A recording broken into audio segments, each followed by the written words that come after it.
Magandang araw. Pupuntahan pala namin ngayon yung bagong dorm na nilipatan ng iba naming kaibigan. Kakalipat lang nila doon siguro mga few weeks ago na. At dahil doon, nagkaayaan na magkaroon ng food trip at konting inuman. Madalas kasi na kapag rest day or walang pasok, nagkakaroon talaga kami ng konting pagsasalo-salo at yun na lang din yung nagiging banding namin para iwas homesick na din.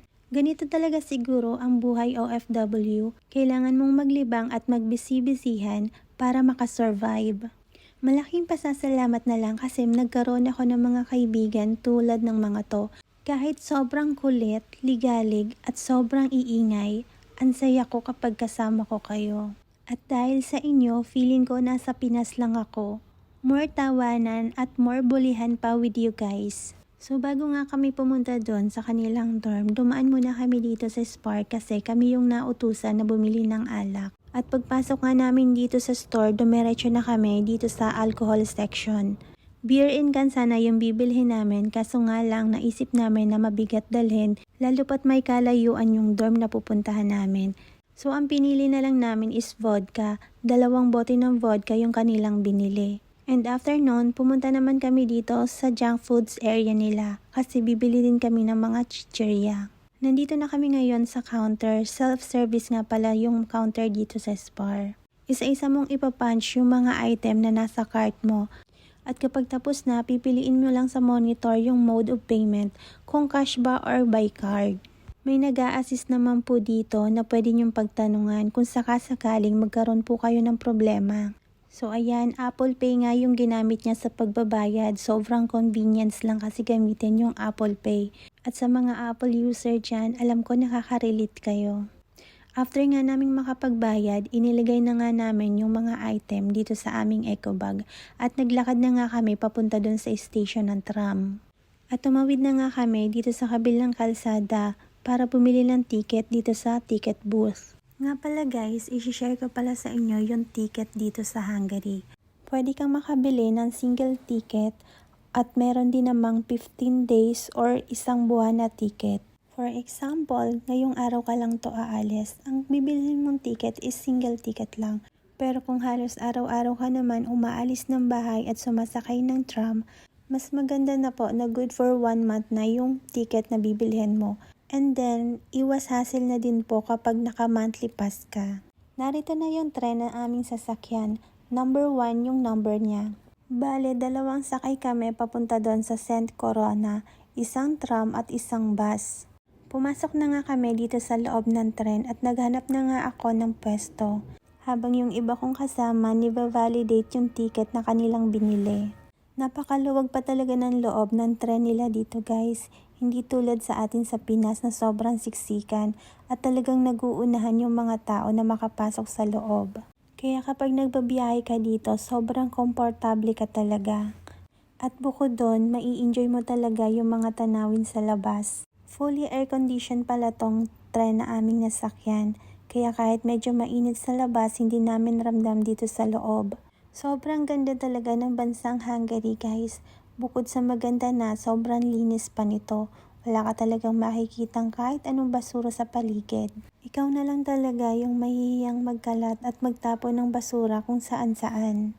Napakadami naman pong basurahan sa gilid ng mga daan or kalsada. Kaya less hassle na po sa pagtatapon ng basura. Kaya naman sa mga kapwa ko Pinoy na nandito na sa Hungary at sa mga paparating pa lamang, panatilihin na lang po natin yung kalinisan ng kapaligiran. Nga pala guys, madadaanan natin dito yung Kobanya. Sikat po yung Kobanya dito, parang Divisoria kung sa Pinas.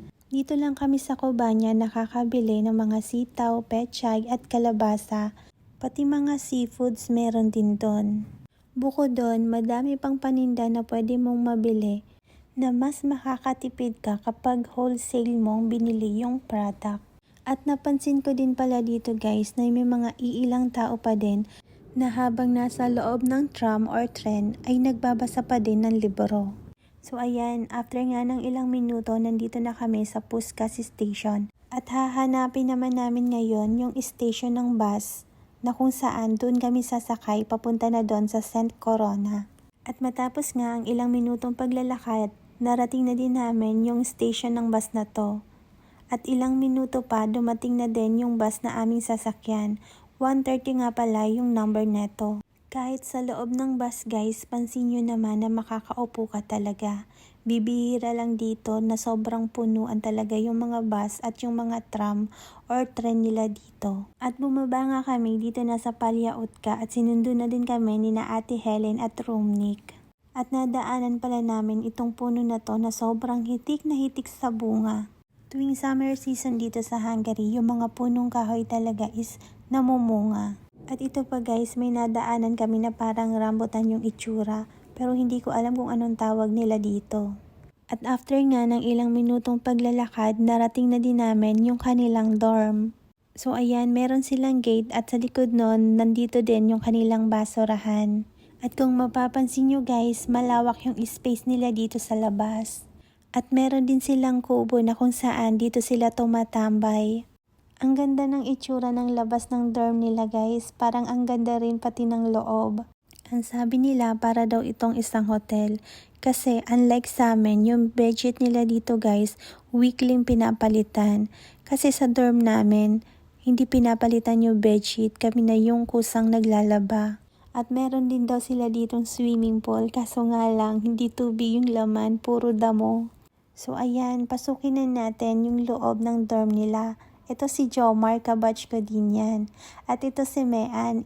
Ganda niya no, siya talaga yung nag-set ng event na to, kaya kami nandito. First time lang yung nag-aya, kaya pinaunlakan na namin. At dahil dyan, itutour niya muna tayo sa dorm nila. Yung mga pinto na yan, yung iba kwarto, yung iba naman bathroom, at yung iba naman mga CR.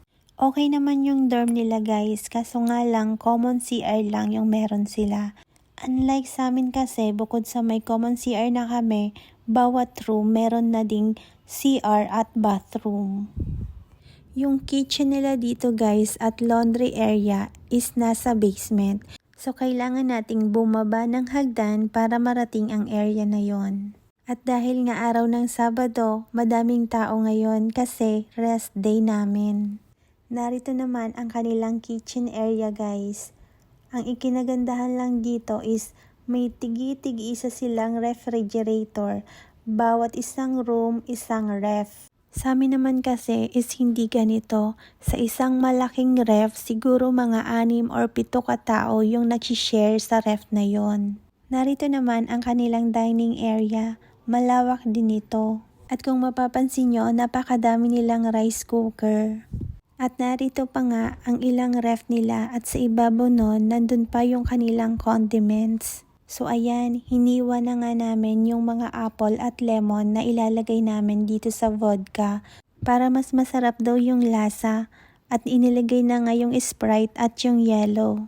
At pagkatapos nun, inihalo-halo para mag-mix yung lasa ng mga ingredients. Narito na yung finished product ng aming ginawa. At nagluto nga din pala ng spaghetti yung isa naming kaibigan. So ayan, nandito nga kami ngayon sa kubo nila. Dito nga kami ngayon magiinuman. Pero parang food trip naman yung nangyari sa sobrang dami ng pagkain. At ito na nga, unang shot para sa taong nag-aya. At narito pa yung spaghetti na 3 tao daw yung nagtulong-tulong sa pagluluto. At ito talaga guys, yung nagpasarap ng aming food trip. Yung roasted chicken ni Jackie. Itsura pa lang sobrang sarap niya na.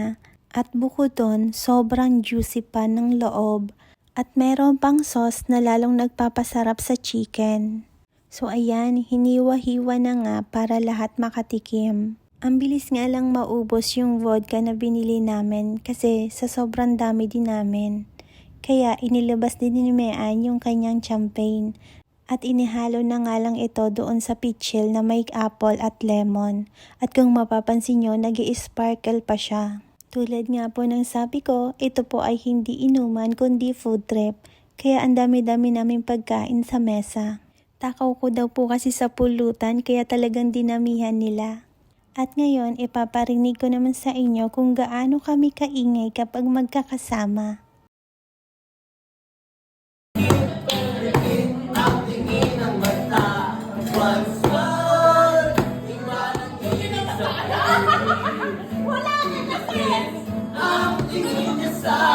Lalaki ka talaga.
sa mami ko Rita.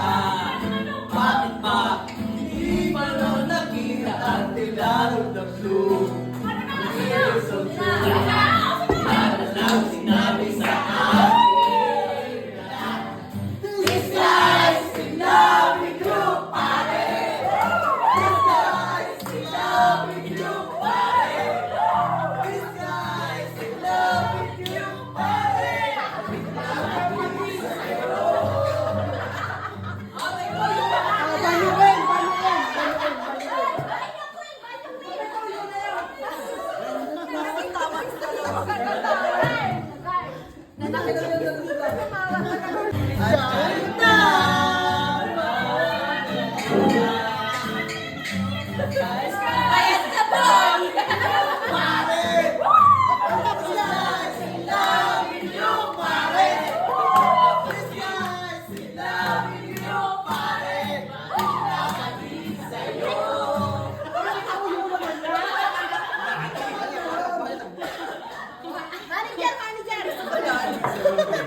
Dahil dyan, bayad ng dalawa.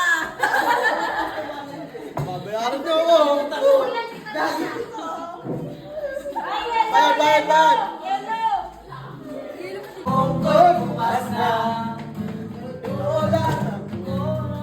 Maraming kakaiba, pero wala na ko. Simpleng tao, nang mayabang lang sa'yo. Sa'yo, dahil gusto ko yung may sumasayaw.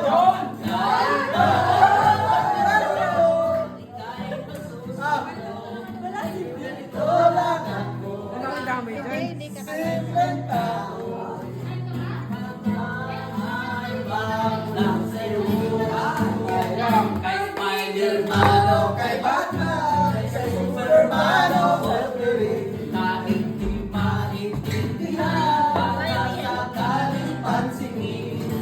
Ganito lang Pogi, sige na! Pogi, sige na! Mamayabang lang sa'yo. Pag-ibig ko sa'yo ay magbabago. Kahit na anong bagyo, ipaalam sa sumunod. Ganito lang sa'yo ang inumin. Sa'yo ang thank you! Sa'yo ang mamahin.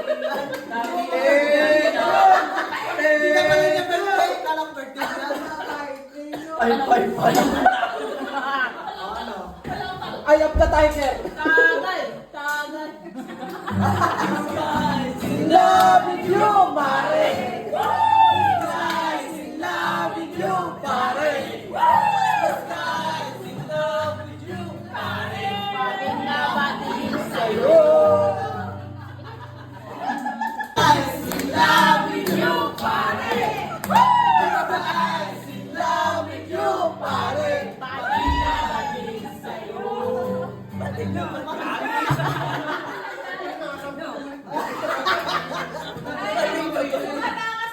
Okay. Tama na yan. Inuman na. Uy, pare ko'y tumagay ka.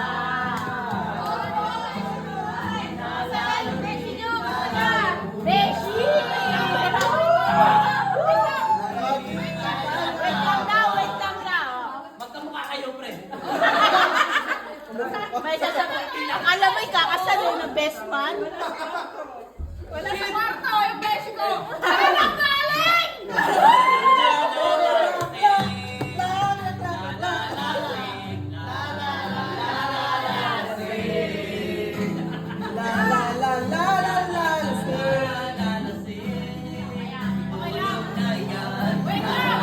Wait lang.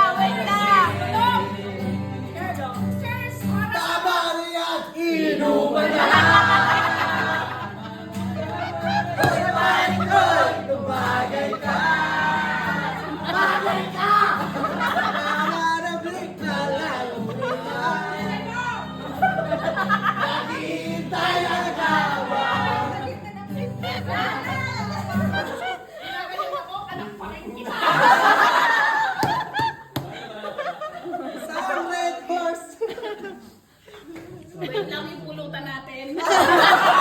Depende kay. Ay, Sino walang pass? pas ba kayo lahat? Oo, sa birthday na lang. Pas ka. Next month. Ayun, gusto ko. Annalyn!